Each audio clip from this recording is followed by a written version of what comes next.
Honey Badger touched off the conversation about a new defensive trend. Did you guys see this on NFL Twitter today? Yeah, Tyrann Mathieu. Very interesting. I'm always wanting the Cowboys to be that team that they were, in the 70s, where they were innovators. They had amongst the first computers. They were making the flex defense. They were doing things that caught the league off guard. And oftentimes I think we're just reacting now. We're not innovating anything new. We're not on the cutting edge. Now, in 2014, I gave him credit because the league was really starting to go pass heavy. They went offensive line heavy. And really over the last decade, they have zigged while the league has zagged. And I at times they've been impressive. Now, in recent years, they took away their emphasis on the offensive line. I think it's a mistake, but it's still a pretty dang good team. And for as much crap as we give the Jones family, you do have to give them credit for, having a fair amount of success over the last 10 years. They're not getting all the way there, but dang it, they're building a good team. And obviously Will McClay and the scouts there. I mean, it's not the Jones family that is the commanding, and central point for all the good ideas for the organization. There's a lot of smart football people there, and I think Mike McCarthy might be one of them. We go to this Tyrann Mathieu tweet. Too high looks are becoming a staple in this league. Too much speed and athleticism at receiver position to sit in one high looks.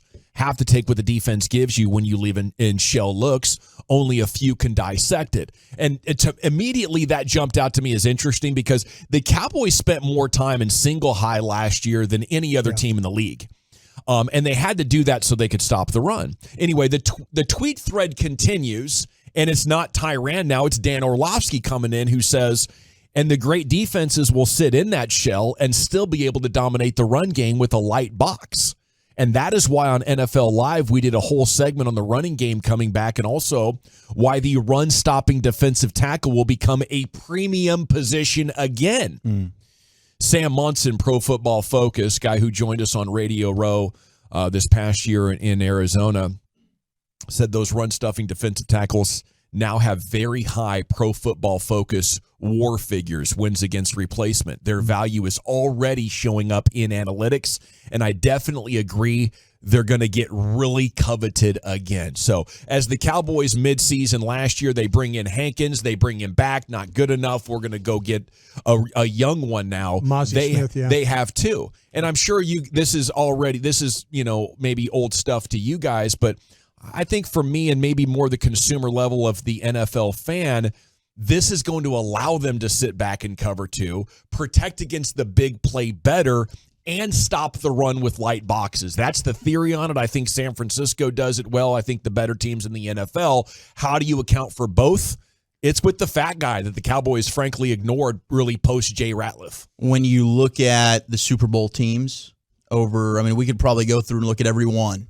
I guarantee you they probably had a pretty darn stout defensive tackle, right? Chris Jones for the Chiefs, even the Eagles with Hargrave and Cox inside, the Bucks when they won it with guys like Vita Vea in the middle. The Patriots always had a big nose tackle, whether it was Vince Wilfork or Malcolm Brown from the University of Texas.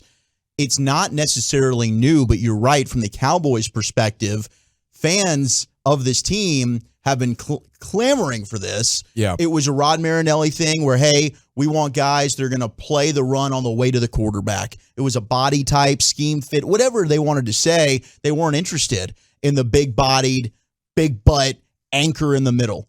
I'm so happy they've done it now, and you're absolutely right in everything you said there. It impacts every single level of the defense. Keeps your linebackers clean, right? In the end, it helps your passing defense. Yes. And I think that was maybe counterintuitive or something, or wasn't laying there on the surface. But as the NFL is trending more in that direction so they can stay in cover two, these guys are coveted. And if Mazi hits, the Cowboys will have two of the better ones in the league. Yeah, with him and Hankins. Yeah, that would be fantastic. How many times do you see teams run the ball, though, inside? Where's the primary when you watch? They were getting hurt on the outside. Yeah, see, that's the Cowboys were. Yeah, teams will still run it up the middle. That's the problem. I don't know how much, though. To me, you look what San Francisco did, and they add Hargrave. Mm-hmm. Hargrave to me is an active, down the line, up the field. Him, Armstead inside. See, I get the of having the big body, but teams could go away from that. They could just, we could just slam everything inside, wall everything off inside, and then run the ball off the edges. This is an interesting spot, though, where analytics, you have a huge sample size, and you're measuring team efficiency. You're not trying to drill down and look at a single guy's impact. You're looking at the 11 guys together and how that one nose tackle impacts their ability to get stops. Exactly, but I think you have to have the ability to play on the edges, though, too. You absolutely do. It frees up your defenders. The 49ers get away with playing Nick Bosa up the field because of what they had with Fred Warner and Greenlaw. Yes. So, that's going to be the key for the Cowboys. Can they, you have a Leighton Vander Esch. You have the ability with Curse to play down in the box and tackle. You have that ability. But teams, if they figure out that, look what the Cowboys were able to do against Vita Vea and those guys last year in the playoff game. It wasn't running the ball inside. It was stuff that was going off the edges.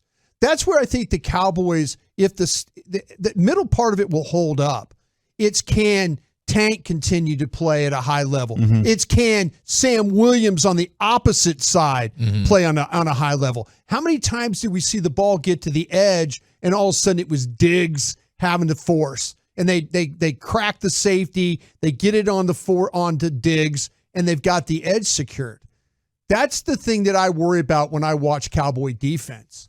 I get the inside. Isn't there like a domino effect, though, that once you've settled the inside, it frees up people to get to the outside defensively? I think what happens is if you want to, yes, you can control the middle, but teams are going to say, listen, if they're controlling the middle, where's the weak link on this defensive line? Yeah. For the Cowboys, we saw what happens, not a forced corner. They didn't have a forced corner. Right. They just didn't have one.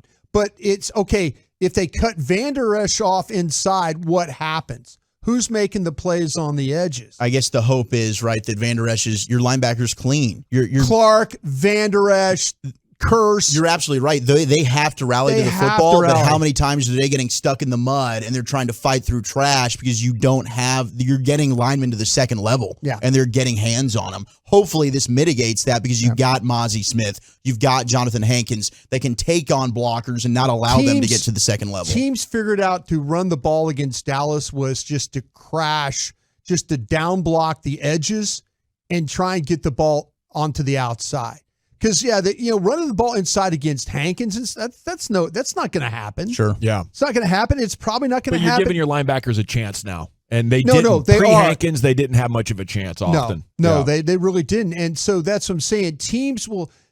It's really good and all to say, but like I said, I think adding guys like Hargrave to San Francisco, you're not just adding a big body in there, but you're adding a really active big body in there. A guy that plays up the field, down the line of scrimmage, and can kind of not, just stand there and get blocked. That's the thing. They just down block you and hold you in place as a big guy and you can't escape and can't move. Well, that's a big body that's now kind of blocking other people. Right, because they tried it with like Bohanna, right? Big body, but not effective. Yeah, I think you can also turn around and look at this from the offensive perspective because this is what the best defenses are doing to Dak, at least with Zeke running the ball. We were stopping your run and congesting the secondary. Yeah. And how do you attack then? I think it's got to be play design and creativity. Yeah. To me, I love the addition of Mazi Smith, and I think that Oso Odighizuwa is going to have a really nice year for you. But what happens at the edge is where it's going to tell the story for this Cowboys defense, because that was something that they didn't handle very well last year. And again, teams like San Francisco that play with a guy like an edge like Bosa that gets up the field, they got inside players, Bosa up the field, they got safeties that can tackle, and they got linebackers that can run like hell. Yeah, and that was around the time we were talking about Diggs being unable to tackle because he was the guy coming into view. That's how you play with a light box. If you've got linebackers that can get to the ball. That can get there. Yeah. It shouldn't be your corner. No, it shouldn't be. I gave Diggs a lot of S for not stepping up. But because I'm thinking if he would step up and turn it back inside, there's Vander Esch, there's Curse. They've got somebody like Clark, Cox, Overshown. Somebody has got to step up and be along with and be that pair with Van Der Esch in order to make that edge defense much better. And it's what's maddening about Diggs, because you saw him get physical, and everyone's calling him out after the Bucs game. Against Cincinnati, he makes plays to win you that football game because he actually was physical. But it's you don't know when he's going to tap in and want to do that. Well, they should have some good potential now with Overshone and Clark and Cox. They have a number of candidates who should be able to, have one of them rise to the top. Did you see this text that Bobby just sent you by any chance? Here you go. Read that. Read that right there. Read that. Bobby's listening. I was trying to make sense of it here. Yeah. I'm looking at it, and it's where it's the position of where the ball is, where the ball goes, and so it's just like yards per carry. Yards per carry, where the ball starts or where it ends up. The right end was the worst spot. That's the problem that you run into. Tank can play the run, right? It was teams were figuring out. Take advantage of Williams or Armstrong. Armstrong. Yeah, sorry, I said Armstrong. Those guys. Fowler. I think Fowler was a weak link there at times too. Yeah, absolutely. Wasn't it because their defensive tackle play was so weak they had to bring extra resources into the middle, which opened it up on the outside? Now you get a big old plug that's like, hey, I got this, guys. Y'all play around me. I don't worry about the middle with this team with Hankins back and also.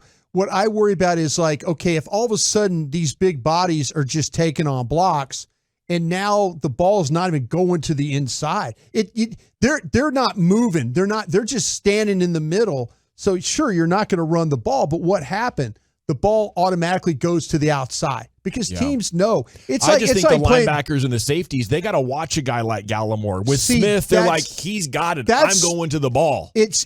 To me, Mazi Smith is a nice pick and all that, but tell me how Sam Williams is going to play over there at end. Is he going to be aggressive, get too far up, and they're going to take advantage of him? How the linebackers going to play? Where are the safeties? There's a lot more to run defense than just getting some of these big trash cans full of dirt. Because teams are like, I'm not going to run inside if I can't move these guys. Oh, there is. But it's definitely a step in the right direction because we're watching Neville Gallimore get blown 4 to 6 yards off the football last year against Houston, or you name the team. Yeah. So, I mean, they've improved in a big way in that area. But you're 100% right. The perimeter was where they did struggle last year, even after the Hankins trade. And things shored up in the middle. But I think a guy like Mazi Smith, to your point, the athleticism he has. Yeah, if Mazi Smith is big and athletic and up the field and plays outside the tackle box, that's what you want. You want him to take on blocks and then get lateral. Right.